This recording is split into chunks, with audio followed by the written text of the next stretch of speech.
ठीक है, आस्था और श्रद्धा पे हमारा कोई अंगुल उठाने का वो नहीं है, लेकिन जो हृदय से पीड़ित थी, जिनके तन में दुर्बलता है, मन में छीड़ता आ रही है, कार्य करने की क्षमता खत्म हो रही है, उनको कुछ आवश्यकता है स्वास्थ्य लाभ के लिए। अगर थोड़े पैसे सरकार इनके पर बढ़ोतरी कर देती है, पेंशन इनका फिर लागू हो जाता है, मिल जाता है, इनके मन में अत्यंत खुशी होगी।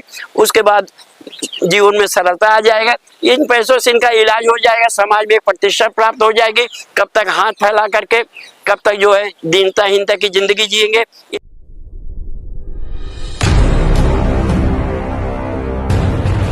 नमस्कार दोस्तों, मैं फूलचंद यादव आपका EPS 95 का जो सब्जेक्ट सुनाता था, बहुत दिनों से जो है मैं बहुत दूर रहा। दोस्तों, आपका अभिनंदन करने के साथ साथ मैं voice for you Dabang Delhi mini Sansad के जो प्रोप्राइटर्स हैं, जिनके द्वारा इस संस्थान चलाया जाता है, उनका भी हार्दिक अभिनंदन करता हूं कि बहुत दिनों के बाद ये मुझे सौभाग्य प्राप्त हुआ, पुनः मैं आपके सामने एक बार फिर उपस्थित हुआ। मित्रों, मैं कहना चाहता हूं कि EPS 95 का ये जो लंबित मामला बहुत दिनों से पड़ा है, संपूर्ण भारत के सभी राज्यों से वयोवृद्ध हमेशा अनवरत लगातार लगे हुए हैं कि हमारी पेंशन की मांगी ये सरकार मान ले तो हम जो है आसानी से अपना जीवन यापन कर सकेंगे। इसके लिए भारत के कोने कोने में EPFO कार्यालय में लोग संगठित होकर के धरना करते हैं, प्रदर्शन करते हैं कि सरकार के कान तक मेरी आवाज़ पहुँचे। मित्रों, मैं ये बताना अच्छा समझता हूँ कि यह आंदोलन जो है विगत 10-12 वर्षों से चल रहा है और लोग जो है पेंशन के नाम पे, भीख के नाम पे कुछ नहीं मांग रहे। इनका खुद का कमाया हुआ पैसा है जो EPFO कार्यालय में जमा है, या तो इनको एक मुफ्त मिल जाना चाहिए या तो इनको पेंशन के तौर पे मिलना चाहिए। इसी आशा में, इसी उम्मीद में, विश्वास में कि हम अच्छे से अपना जीवन व्यतीत कर सकेंगे और हमें थोड़ा सा सहारा मिल जाएगा और हमारे आने वाले बच्चों का भी भविष्य उसमें संवर जाएगा। आप एक थोड़ी देर के लिए कल्पना करें कि जब बुजुर्गों को पेंशन मिलती थी तो उनके साथ परिवार, समाज, नात, रिश्तेदार कितना बढ़िया से जुड़ करके रहता था, उनका कितना सम्मान मिलता था। आज किसी बुजुर्ग के पास 2 पैसे नहीं होते हैं ना, तो सबसे पहले उपेक्षा का शिकार वो अपने परिवार से होने लगता है, अपने समाज से होने लगता है, रिश्तेदार से होने लगता है। ऐसा ही लगता है लोगों को जैसे कि जिंदगी के ऊपर अब ये हमारे भार बन गए। कभी हमें कल्पना करके सोचे कि एक वट वृक्ष हमारे परिवार के होते हैं, एक बच्चे वृक्ष होते हैं, इनके ही छाया तले में तो हमने अपना जीवन गुजारा, अपने जीवन को निकारा। जिनके पद चिन्हों पर चल करके हमने कलम पकड़ना सीखा, जिनके पद चिन्हों पे चल करके हमने राहें चलना सीखा, जिनके पद चिन्हों पे चल करके हमने हर समस्याओं को समाधान लिख डाला, तो ऐसे में मित्रों वो हमारे आदर्श हैं बुजुर्ग।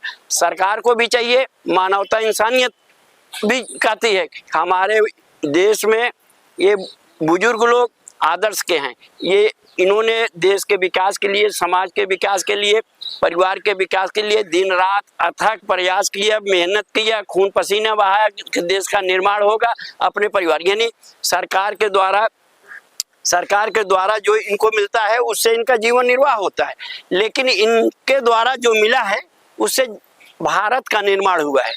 आज हमारा भारत, अगर ये बुजुर्ग न होते, अपने परिश्रम को, खून आज़ादी के बाद ये न बहाए होते देश के निर्माण के लिए, तो शायद इतना चमकता दमकता अपना भारत दिखाई नहीं पड़ता। भारत के सभी राज्यों से कोई सरकारी क्षेत्र से आया, कोई अर्ध सरकारी क्षेत्र से आया, तो कोई ऐसे संस्थानों से कोई 10 साल काम किया, कोई 15 साल काम किया, 20 साल काम किया। तो मित्रों, ऐसे में हम अगर आज बड़े हुए हैं, आगे बढ़े हैं, तो इनकी बदौलत बढ़े हैं। आज ये इस आशा अभिलाषा में ले रहते हैं कि हमारी पेंशन लागू हो जाएगी। 1 दिन का युद्ध हो चल जाए, 2 दिन का युद्ध हो चल जाए, 3 दिन का हो चल जाए, 4 साल का हो, 5 साल, लगातार 12-12 वर्ष।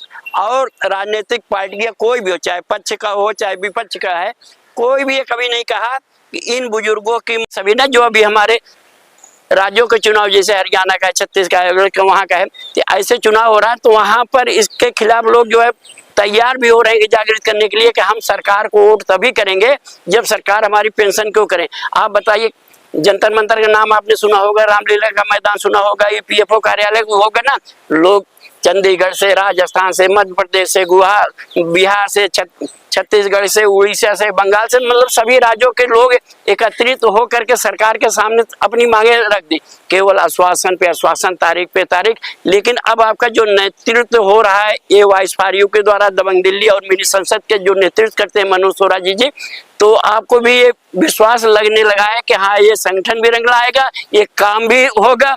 अब यहाँ तो किसी प्रकार का वित्तीय सहायता के लेन देन की तो कोई बात होती नहीं है। जो अजय जी ए वाइस फॉर यू के देखते हैं, जिस चैनल पे आप आए दिन देखते हैं, अपनी बात को सुन करके रखते हैं ना, वास्तव में वकील साहब आदर के पात्र हैं। वकील लोग ही जो है न्याय की लड़ाई लड़ते हैं। अजय एडवोकेट जो ए वाइस फॉर यू चैनल चलते हैं, जिस चैनल पे आप देख रहे हैं, ये वास्तव में अजय एडवोकेट हैं। एडवोकेट का मतलब होता है कि न्याय दिलाना। ये जिस तरह से लगे हैं आपको कम्युनिटी को बढ़ाने के लिए, आपके संगठन के बढ़ाने के लिए, यूनिटी को बढ़ाने के लिए हर बातें आप तक पहुंचा रहे हैं, इनको मिलता क्या है? लेकिन ईमानदारी से जिस तरह से महात्मा गांधी एक वकील होकर के किया, बैरिस्टर होकर के काम किया था ना, उसी तरह से हमें लगता है कि ये वाइस फॉर यू के संस्थापक अजय एडवोकेट जी जो कर रहे हैं, और उसमें हम भी भूमिका के देते हैं कि संज्ञान में मेरे जो आता है आपको अपडेट करके जानकारी देते रहें। परंतु खेद मुझे इस बात का है कि हम आपसे काफ़ी दिनों से मुलाकात नहीं कर पाए। अब आपसे हम बराबर मिलते रहेंगे, आपके संज्ञान में बराबर बात पहुंचती रहेगी। कहाँ धरना होना है, कहाँ प्रदर्शन होना है, सरकार से, लोगों से भी मिलेंगे। अब हम दिल्ली में हैं, तो आप ये समझ लीजिए कि प्रधानमंत्री कार्यालय भी हम जा सकते हैं, वित्त मंत्री कार्यालय भी जा सकते हैं, उनसे भी सवाल करेंगे। और जो आप लोगों ने आश्वासन दिया है ना, प्रगतियाँ उसकी क्या है, उस जो हमने किया उस पर आख्या का विश्लेषण जो बताएंगे कि प्रगति आख्या तो मांगने की कोशिश हम करेंगे कि ना, कि आप हमारी दी हुई प्रार्थना पत्र पर विवेचना कहाँ तक पहुँची है, इसके पर क्या कार्रवाई हो रही है, क्या होगा, अगला कदम क्या होगा, इस तरह के सवाल हमारे होंगे। हम भी आप ही की तरह आशा में, आश्वासन में, विश्वास में लगे रह गए, चलो सरकार है, सरकार ने कहा दिया तो एक बार हो जाता है। अब एक जगह बात ठीक है, आस्था और श्रद्धा पे हमारा कोई अंगुली उठाने का वो नहीं है, लेकिन जो हृदय से पीड़ित थी, जिनके तन में दुर्बलता है, मन में छीड़ता आ रही है, कार्य करने की क्षमता खत्म हो रही है, उनको कुछ आवश्यकता है स्वास्थ्य लाभ के लिए। अगर थोड़े पैसे सरकार इनके पर बढ़ोतरी कर देती है, पेंशन इनका फिर लागू हो जाता है, मिल जाता है, इनके मन में अत्यंत खुशी होगी। उसके बाद जीवन में सरलता आ जाएगा, इन पैसों से इनका इलाज हो जाएगा, समाज में प्रतिष्ठा प्राप्त हो जाएगी। कब तक हाथ फैला करके, कब तक जो है दीनताहीनता की जिंदगी जिएंगे? ये जिंदगी जो है अब कोई जिंदगी नहीं रही। अभी इस अभिलाषा में, इस पेंशन की ख्वाहिश में कितने लोग दुनिया से अलविदा हो गए। मैं जो इस संगठन में लगे रहे, पेंशन डिमांड करते रहे, उनको तो मैं नमन करता हूँ, चलो ठीक है आपका सहयोग कम नहीं रहा। लेकिन जो जीवित बच्चे हैं, अर्धजीवित बच्चे हैं, कमजोर हो गए हैं, आने में जाने में संघर्ष, संगठन में किराया लगता है, आर्थिक रूप से, मानसिक रूप से, शारीरिक रूप से अतिक्षीण हो गए हैं, तो उनके अंदर एक अभिलाषा जगाता हूँ, ऊर्जा लाने की कोशिश करता हूँ, शुभकामनाएं उनकी तरफ रखता हूँ कि आप जो है स्वस्थ रहें हमारी तरफ से। जैसे भी कोई नई अपडेट आती है कल परसों तक मैं बताने की कोशिश करूंगा। आप ये voice for you Dabang Delhi mini Sansad को आप सब्सक्राइब करें।